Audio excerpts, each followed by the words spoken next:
नमस्कार, मैं हूं केशव तिवारी और विशाल खबर के चर्चित चेहरे कार्यक्रम में आज हमारे बीच centre of Indian trade union के राज्य के कार्य समिति सदस्य वीरेंद्र सिंह रावल जी मौजूद हैं। वीरेंद्र सिंह रावल जी पेशे से मेडिकल रिप्रेजेंटेटिव हैं, 20 वर्षों से इस पेशे को अपना समय दे रहे हैं। लेकिन ट्रेड यूनियन की राजनीति में अगर कहा जाए तो वीरेंद्र सिंह रावल का नाम नया नहीं है। ट्रेड यूनियन के लिए वो बहुत जाना पहचाना नाम है। अभी वो centre of Indian trade union के लिए काम कर रहे हैं। पहले उन्हें मेडिकल के क्षेत्र में ट्रेड यूनियन पे काम किया है, तो उनका एक संघर्ष का लंबा इतिहास रहा है। तो वीरेंद्र सिंह जी स्वागत है आपका। नमस्कार। वीरेंद्र सिंह जी, ये बताएं कि पहले की तुलना में ट्रेड यूनियन का देश में, समाज में प्रभाव कम हुआ है, क्या लगता है आपको? वास्तविकता में देखा जाए तो जो मूवमेंट आंदोलन जो है 1992 के पहले था जी, न्यू इकोनॉमिक पॉलिसीज के आने के बाद में मजदूर आंदोलन में बिखराव हुआ, लेकिन उनके बिखराव के साथ साथ भी संघर्ष तो लगातार किया है जी। और उसी का नतीजा रहा कि मैं आपको बताना चाहता हूँ कि पिछले इतने सालों में लगातार संघर्ष के बाद में आज हम इन परिस्थितियों में हैं कि पूरे देश के जितने भी सेंट्रल ट्रेड यूनियंस हैं, 11 सेंट्रल ट्रेड यूनियंस हैं, जिसमें भारतीय मजदूर संघ भी जो है RSS से जो का आनुवांशिक संगठन है जी, और उससे लेफ्ट के बहुत सारे मजदूर संगठन हैं, कांग्रेस का इंटेक संगठन है। ऐसे तमाम संगठनों के साथ में मिलकर आज हम इस परिस्थिति में पहुंच चुके हैं कि ये 11 लोग एकजुट हैं एक प्लेटफॉर्म पे हैं, PMS को छोड़ के आज। और इसका कारण है कि अभी हम लोगों ने पिछले जनवरी में जो है ये जो हमारी 16वीं या 17वीं, यदि मेरा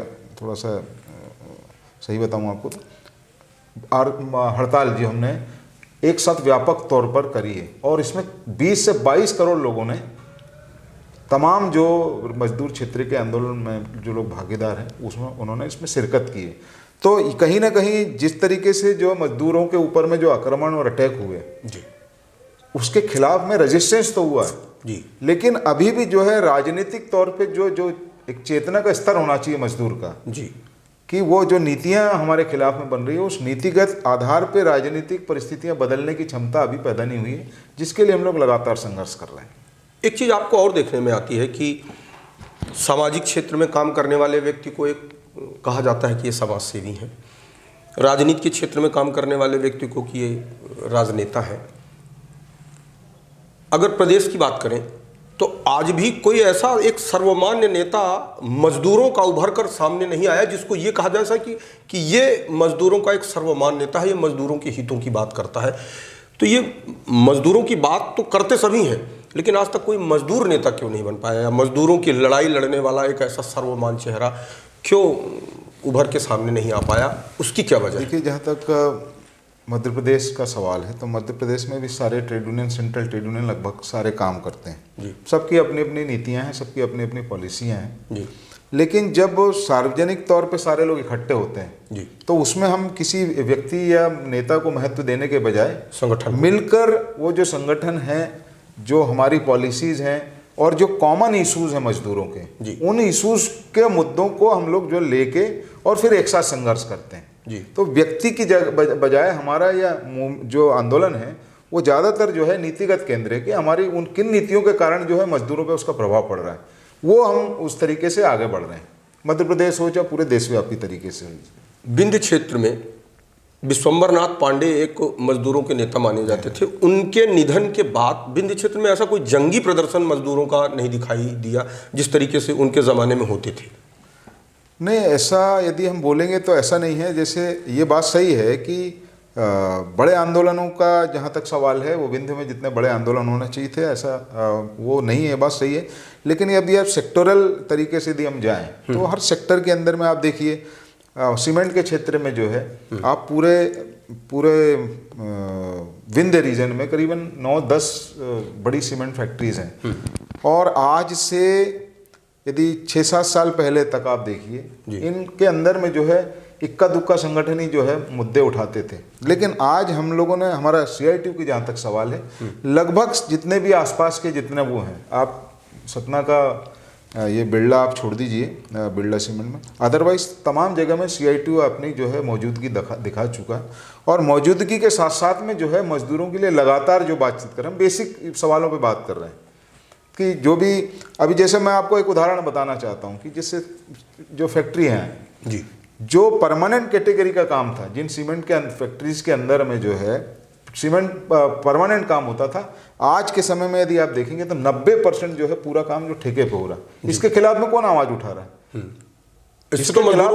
इसके खिलाफ में सिर्फ हम लोग लगातार, CITU लगातार संघर्ष करता है, आंदोलन करता है सीमेंट फैक्ट्रीज के अंदर में सर, और जो भी है बातचीत करता है, ज्ञापन सौंपता है, जो भी मांगे हैं उसको कहीं आगे पीछे प्लस माइनस दोनों होता है। कुछ मांगे हमारी मानी जाती हैं, कुछ नहीं मानी जाती हैं। नहीं मानी जाती हैं तो उसके खिलाफ में हम लोग जो है आंदोलन की नीति बनाते हैं। श्रम कानून के श्रम विभाग में भी हम अपने ये जो बड़े बड़े उद्योगों में जो ये ठेकेदारी प्रथा है, उससे तो मजदूरों का काफी कुछ नुकसान हुआ, बहुत स्थितियां बहुत खराब हैं। KGS सीमेंट फैक्ट्री है जिसमें 100% जो है काम जो है ठेके के अंदर में किया जाता है। मतलब 100 यदि मजदूर काम करता है तो 100 के 100 वहाँ ठेके पे मजदूर काम करते हैं। और मतलब जो परिस्थितियां आप कल्पना नहीं कर सकते, 10,000, 12,000, 15,000 रुपये में जो है वहाँ पर मजदूर काम कर रहा है। जबकि और ये जो KGS सीमेंट खासतौर पर बताना चाहता हूँ कि ये सीमेंट वेज बोर्ड में भी ये लिस्टिंग नहीं है इनकी, या और दूसरे आसपास में हैं वो तो लिस्टिंग दी, लेकिन जो वेतन मान जो मिलना चाहिए जिस हिसाब से, वो वेतन मान नहीं दिया जाता। 12,000, 15,000 रुपये में काम कराया जाता है। एक को कहा जाता है कि मिनिमम माने मिनिमम वेतनमान, मिनिमम वेतन। तो किसी भी मजदूर को एक न्यूनतम वेतनमान जो भारत सरकार ने निर्धारित किया है या जिस भी सरकारों ने निर्धारित किया है, वो वेतन तो मजदूरों को मिलना चाहिए। देखिए बहुत अच्छा एक सवाल, बड़ा इंटरेस्टिंग, मैं आपको बात बताता हूँ। एक फार्मास्यूटिकल कंपनी थी भारत में, अभी भी है, रेप्टाकॉस ब्रेट, उसके खिलाफ में उसके अंदर में एक यूनियन था, वर्कमैन यूनियन था, उसने उसके खिलाफ में इसी वेजेस के सवाल को लेके जो है एक केस फाइल किया था। लोअर कोर्ट से अंतिम तौर पे वो सुप्रीम कोर्ट में गया। सुप्रीम कोर्ट ने वहाँ एक वर्डिक्ट दिया था कि भाई ये न्यूनतम वेतन होता क्या है, वो किस तरीके से मजदूर को मिलना चाहिए। तो उसकी व्याख्या करते हुए बाद में उसका और थोड़ा सा एडवांस फॉर्म में भी आज आ चुका है कि एक व्यक्ति को जीने के लिए क्या चाहिए। तो उन्होंने, सुप्रीम कोर्ट ने जो व्याख्या करते हुए बताया कि एक परिवार होता है 3-4 लोगों का, उन्होंने उस परिवार को 3 ही लोगों का माना, 3 यूनिट दिया। मतलब पति और पत्नी और एक बच्चा और 2 बच्चे भी उनको 1 यूनिट माना। अच्छा। और उसको परिवार मानते हुए उन्होंने कहा कि इनकी आजीविका के लिए जो है 2700 कैलोरी एक व्यक्ति को उसकी जरूरत है। एक परिवार को साल भर में 72 गज कपड़ा मिलना चाहिए। एक परिवार को एक रहने के लिए मकान की जो आवास का जो किराया है वो EWS के रूप में, वो जो प्रेजेंट टाइम का जो किराया उस हिसाब से मिलना चाहिए। एक परिवार को शिक्षा के लिए, उसके एजुकेशन के लिए 20% ये, उसके मनोरंजन के लिए। तो उस तरीके से उन्होंने उसकी व्याख्या करते हुए उसको उस फार्मूले को तैयार किया था। और वो आज की डेट में वो एक माइलस्टोन है, उसी में थोड़ा थोड़ा अमेंडमेंट और एडवांसमेंट होता रहता है। और उसकी रूप से कल्पना करें तो आज मिनिमम एक परिवार को 26,000 रुपये न्यूनतम वेतन मिलना चाहिए, जिसकी हम लोग मांग कर रहे हैं। और हम लोग हवा में बात नहीं कर रहे, ये सारा कुछ जो है इसी के आधार पे, इसका कैलकुलेशन यदि आप करेंगे तो आज ये 26,000 रुपये से ज़्यादा होता है। तो हम यही मांग कर रहे हैं कि जो देश के अंदर में जो कानून है और जो सबसे बड़ा एपेक्स कोर्ट है, उसने जो गाइडलाइन बनाई है उसके हिसाब से तो दे, लेकिन ऐसा कहीं नहीं हो रहा, किसी इंडस्ट्री के अंदर में नहीं रहता। 10,000, 15,000, 16,000 रुपये इस तरीके से शोषण हो रहा है। और यदि आपने आवाज़ उठाई तो आपको जो है नौकरी से जो माने 10-15,000 मिल रहा है उससे भी वंचित हो जाता है। तो एक ये भी कारण है कि मजदूर आंदोलन कहीं ना कहीं जो कमजोर होने का, कि पहले वो अपनी सुविधा और अपनी सुरक्षा देखता है, इसलिए वो जुड़ने के लिए थोड़ा सा जो है कहीं ना कहीं उसके मन में ये सारी चीज़ें रहती हैं कि जुड़ नहीं पाता है। विंध्य क्षेत्र में सीमेंट के अलावा भी कई उद्योग धंधे हैं और वहाँ मजदूरों की अभी जैसा कि हमने कहा स्थिति बड़ी दयनीय है। मजदूर संगठन और मजदूरों के उत्कर्ष के लिए कोई माने प्रभावी भूमिका अगर कही जाए, जैसा भी आपने कहा कि हम मांग करते हैं और आपने जैसा बताया कि 11 संगठन और हैं, तो सवाल ये उठता है कि मजदूर संगठन होने के बाद भी ये संगठन प्रभावी भूमिका क्यों नहीं अदा कर पाते मजदूरों के हित में। अभी आप देख रहे होंगे लगातार, आपने पिछले 5-6 साल से देखी और लगातार जब भी देख रहे हैं कि बैंक के अंदर में हड़ताल हो रही है, वो भी मजदूर हैं, श्रम कानून लागू होते हैं। इंश्योरेंस सेक्टर के अंदर में देख लिए, वहाँ भी आंदोलन हो रहे हैं। BSNL के अंदर में प्रदर्शन हो रहे हैं, पब्लिक सेक्टर कंपनीज के अंदर में प्रदर्शन हो रहे हैं।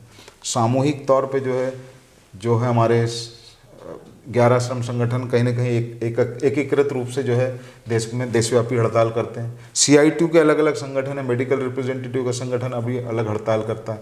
आंगनवाड़ी के हमारे जो यूनियन है वो अपनी हड़तालें करते हैं। तो आप ये देखिए कि दो चीज़ें हैं, जब अपने अपने इश्यूज को लेके ये अपने अपने क्षेत्रों में काम करते हैं, सरकार से मांग करते हैं, लड़ाई लड़ते हैं। हाँ, और सामूहिक रूप से जो इनके केंद्रीय जो संगठन है, सामूहिक रूप से जब सारी मांगों को लेके, न्यूनतम मजदूरों के लिए न्यूनतम वेतन, पब्लिक सेक्टर के डिसइन्वेस्टमेंट को लेके हम लोग बैंक और इंश्योरेंस वालों को साथ में लेके आते हैं, न्यूनतम वेतन की मांगों को लेके अन्य मजदूरों को लेके आते हैं। तो ये तमाम चीज़ें, जब ये संघर्ष तो एक साथ है और सब लोग साथ में, लेकिन ये बात जब वो जो जुटना चाहिए जिस तरीके से, वो मध्य प्रदेश में कहीं ना कहीं स्थितियां जो है थोड़ी कमजोर उतनी नहीं है, अच्छी हैं जो होना चाहिए था। कई बार ऐसा लगता है कि इतने संघर्ष के बाद भी इतना शोषण है। अगर ये संघर्ष नहीं होता तो फिर क्या होता, माने शोषण की पराकाष्ठा। अब आप देख लीजिए, कल्पना करिए ना कि 2019 में भारत सरकार ने जो है जी वो कोड ऑन वेजेस लेके आया। जब कोरोना का पहला पीरियड था, अध्यादेश लेके आए, कोई चर्चा नहीं हुई, कोई बातचीत नहीं हुई। दूसरे 3 कोड जो है 2020 के कोरोना काल के अंदर में जो लेके आए, कोई चर्चा नहीं, कोई बातचीत नहीं हुई।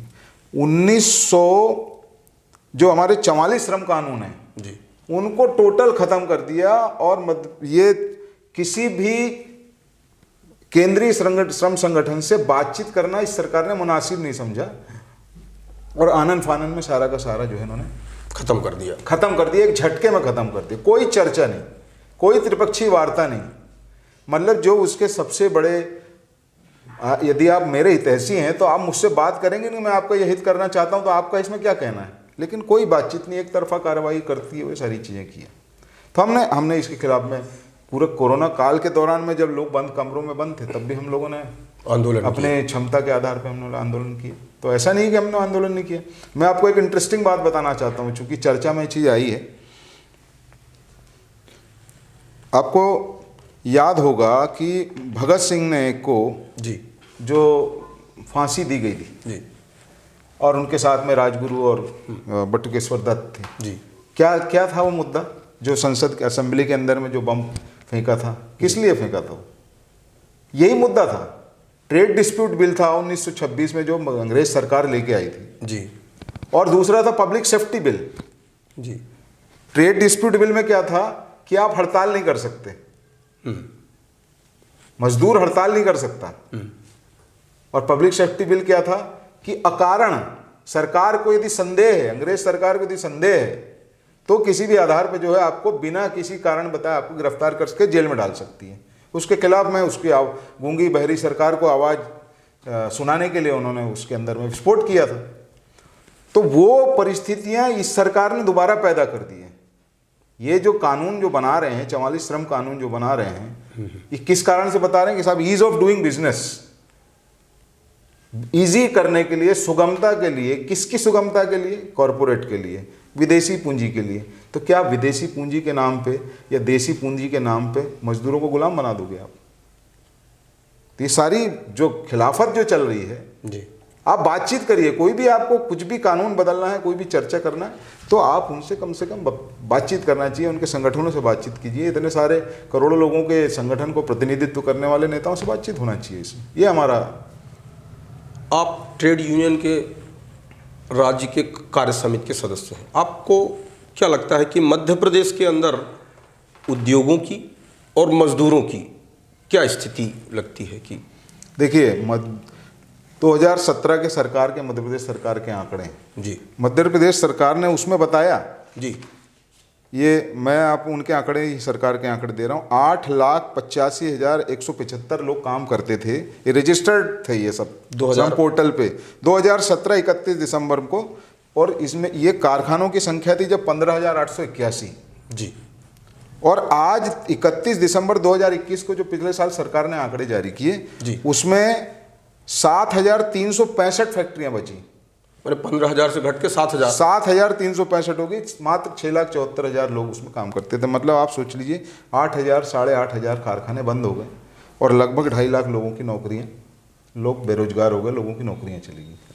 सरकार कहीं इंदौर में मीट करती है हाँ, लेकिन जो कारखाने बंद हो गए उनके लिए उनके पास कोई चर्चा नहीं। सरकार ने रेड कारपेट बिछाया, खजुराहो में, इंदौर में कारपेट बिछाया, इंदौर में कारपेट बिछाया, ग्वालियर में रेड कारपेट बिछाया। विदेशी पूंजी के नाम पे या देसी पूंजी के नाम पे लोगों को जमीनें अलॉटमेंट कर दिया। फैक्ट्रियों के पता ही नहीं है, स्थापनाओं के पता ही नहीं है, पुराने बचा नहीं पाए।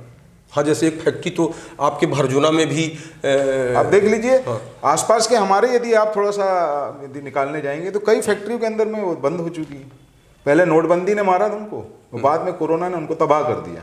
और उसका सबसे बड़ा जो नुकसान हुआ है वो मजदूरों का हुआ है। उनकी नौकरियां, उनकी जॉब्स चली गई और दोबारा उनकी जॉब जो है फैक्ट्रियां बंद होने के कारण नहीं आई। तो उनका छोटे स्मॉल स्केल के जो हमारे जो व्यापारी हैं उनको भी बहुत नुकसान हुआ। उनको बेल आउट पैकेज दे के रिवाइव किया जा सकता था। यदि उनको बेल आउट पैकेज दिया जाता तो वो अब वही मजदूर वापस, हाँ, वो जो 15,000 फैक्ट्रियां चल रही थी वो 15,000 चलती वापस उसमें जॉब वापस क्रिएट होते। अभी एक जिले के अंदर एक बहुत चर्चित हत्या हुई, मनीष शुक्ला हत्या।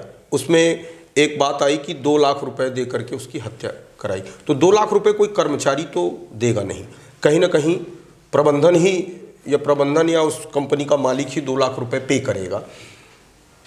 सारा मामला हो गया, आरोपी पकड़ लिए गए, लेकिन वो जो 2 लाख रुपए वाला जो विषय है वो मुद्दा अभी तक मतलब सामने नहीं आया कि वो 2 लाख रुपए आखिरकार कौन दे रहा है। और इस पे आप लोगों के संगठन ने क्या मांग की, या कोई इसमें कोई मुद्दा बना कि नहीं बना, या इस पे कहीं कोई बात आई कि नहीं आई, या चूंकि वो पूंजीपति हैं इसलिए पूंजीपतियों से ट्रेड यूनियन भी कुछ कहने से या उनके विरुद्ध बोलने से डरता है, ऐसा क्या है कहानी वो? देखिए, आपने देखा होगा जब घटना हुई जी, और इस घटना के बाद में बहुत सारे लोग उसमें इन्वॉल्व हुए जी, लेकिन CITU अंदर भी था मजदूरों के बीच में, और बाहर भी CITU इस घटना के बाद में था और लगातार आंदोलन किया, लगातार वहाँ पर डटे रहे, मैदान पर डटे रहे और कुछ एक निष्कर्ष पे पहुँचे। मैनेजमेंट भी उस बात पे तैयार हुआ। तो इस बात पे तो ये नहीं बोल सकते कि हम किसी से डरने वाला काम तो ट्रेड यूनियन का नेता यदि डर के काम करेगा तो वो ट्रेड यूनियन नहीं कर सकता, क्योंकि मुकाबला ही सीधे पूंजीपतियों से और उनकी नीतियों के खिलाफ होता है। तो एक तो ये सवाल है। दूसरा जो सवाल है, जब ये घटना के बाद में ये सारी चीज़ें हुई तो उन परिस्थितियों का हमने भी बैठ के आकलन किया, चर्चाएं की, और कुछ बिंदु के ऊपर में हम लोगों ने इस बारे में चर्चा में लेके आए और इस पुलिस से भी इस पर हमने SP साहब से भी मिले, उनसे भी बातचीत की है कि ये कुछ बिंदु हैं जिनके सवालों को भी एड्रेस किया जाना चाहिए।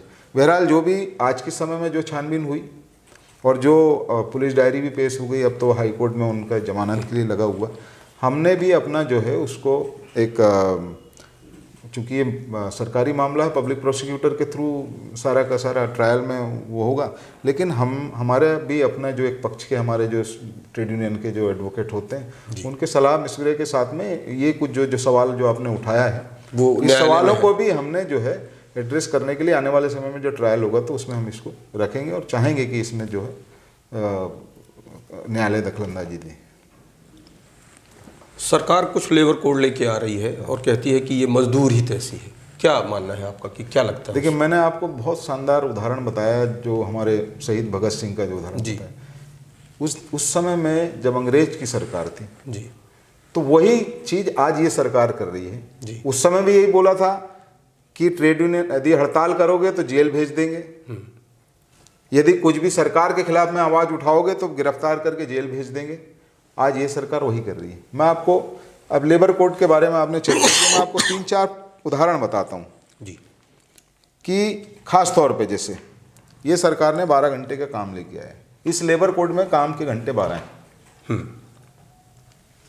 जिस देश के अंदर में बेरोजगारी चरम पे हो, हाँ, वहाँ आप 12 घंटे, जहाँ पर काम 8 घंटे के, जो ऑर्गेनाइज सेक्टर में, अनऑर्गेनाइज में तो आज भी 12 घंटे लोग काम करा के शोषण कर रहे हैं। जिस देश के अंदर में 12 घंटे का काम, 8 घंटे में काम करने के बाद में भी बेरोजगारी यदि चरम पे है, तो आप कल्पना करिए कि यदि 24 घंटे का आप 12 घंटे का काम कर देंगे एक मजदूर का, तो हमारे देश में जो और 33% लोग जो है तो क्या करेंगे, वो और बेरोजगार हो जाएंगे जी।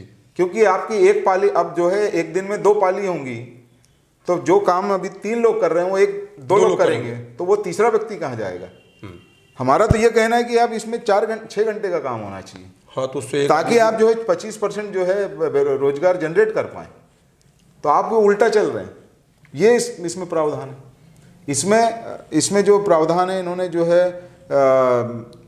जो एक इंडस्ट्रियल स्टैंडिंग ऑर्डर होता है जी, किसी भी व्यक्ति को नियुक्ति देने के लिए जी, उस नियुक्ति में परमानेंट कैटेगरी का काम या प्रोबेशनर हो और ये सारी चीज़ें, इसके बाद में कॉन्ट्रेक्चुअल जॉब पे भी यदि कोई काम करता है मजदूर, तो उसको भी वो तमाम बेनिफिट मिलना चाहिए ये उस कॉन्ट्रेक्चुअल रेगुलेशन एक्ट में जी। जो ठेके पे काम करता है यदि किसी का, लेकिन उसको सारे वो अस्थाई जो लाभ जो परमानेंट को मिलते हैं वो मिलना चाहिए। ये कानून में है, देते नहीं है अलग बात है, उसको जगह जगह पे हम लोग उसके सवाल को भी उठाते हैं और न्यायालय में उसको चैलेंज करते रहते हैं।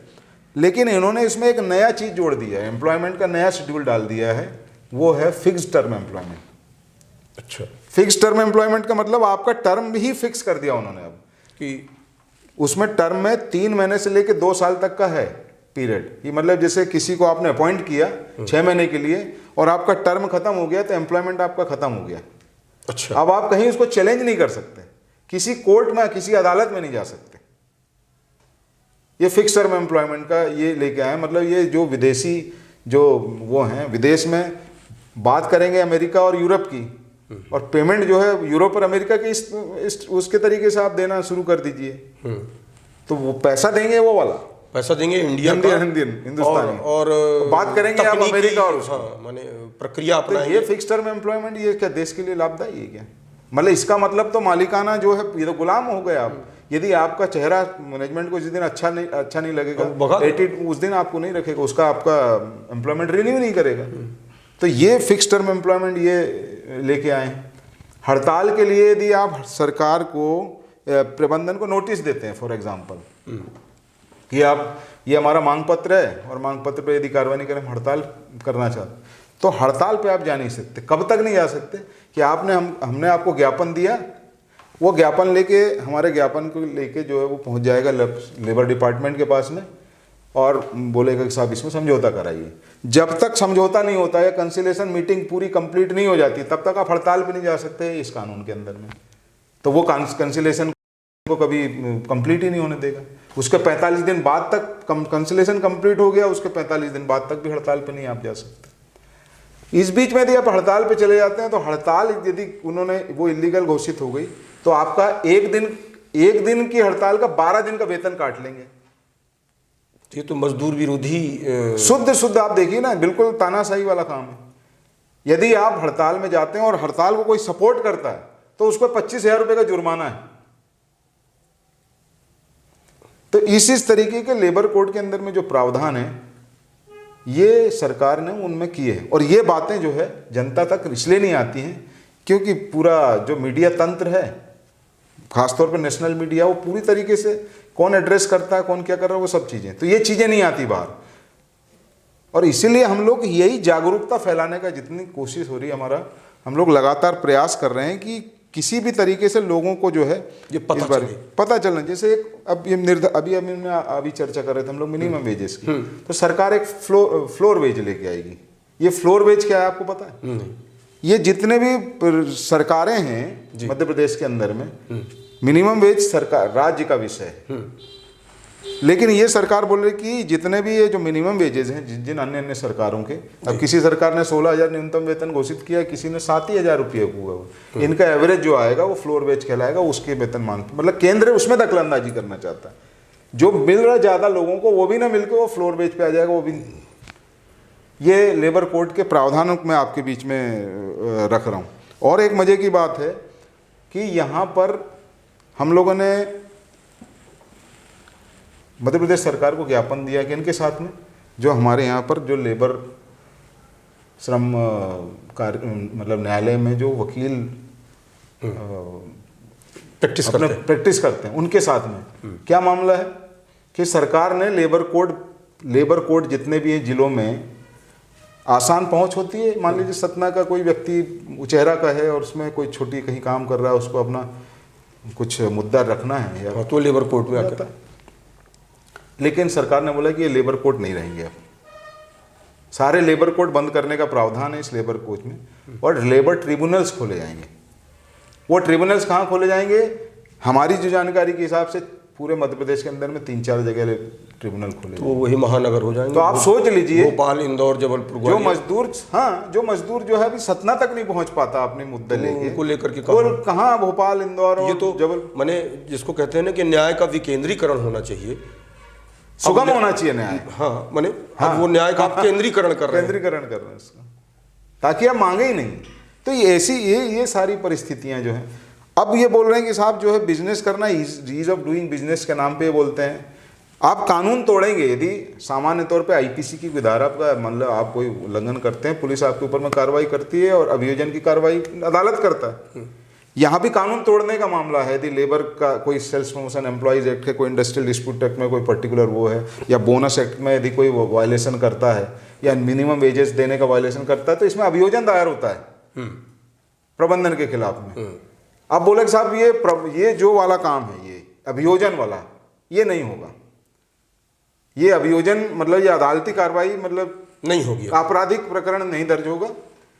तो जब आपराधिक प्रकरण अभी दर्ज होते हैं उसके बाद भी उल्लंघन होता है, आपराधिक प्रकरण दर्ज हो रहे हैं, उसके बाद भी शोषण हो रहा है, उल्लंघन हो रहा है, श्रमिकों की हत्याएं कराई जा रही हैं, जब नहीं रहेगा, जब ये रहेगा ही नहीं तो फिर तो स्थिति और बड़ी बुरी आप सोच लीजिए। अब लेबर इंस्पेक्टर का काम बता रहा हूं मैं आपको, सरकार बोल रही है लेबर इंस्पेक्टर, अब जो लेबर इंस्पेक्टर नहीं वो फैसिलिटेटर रहेगा, मतलब दो पक्षों को सलाह मशविरे के साथ में बातचीत करने की सलाह देगा, वो फैसिलिटेट करेगा। बिना, आपको पता है मध्य प्रदेश सरकार या किसी अन्य सरकार की बिना इजाजत के बिना अब वो किसी भी फैक्ट्री के अंदर में इंस्पेक्शन नहीं कर सकता, उसको सरकार से इजाजत लेनी, जबकि उसका मेन काम है, लेबर इंस्पेक्टर का काम है कि भाई कि service record, service book maintain हो रहा है कि नहीं हो रहा है, उसको नियुक्ति पत्र मिल रहा है कि नहीं मिल रहा है, उसको बोनस मिल रहा है कि नहीं मिल रहा है, उसका फंड कट रहा है कि नहीं कट रहा है, ये उसका काम है, इसकी इंस्पेक्शन जांच करना। वो नहीं कर सकता, वो जा नहीं सकता बिना इजाजत के। और मध्य प्रदेश सरकार हो या कोई सरकार उसको इजाजत नहीं देगी, वो जा नहीं सकता, तो खुलेआम जो है उल्लंघन हो रहा है। ये तो बड़ी अराजक स्थिति, पूरी अराजक स्थिति है सर।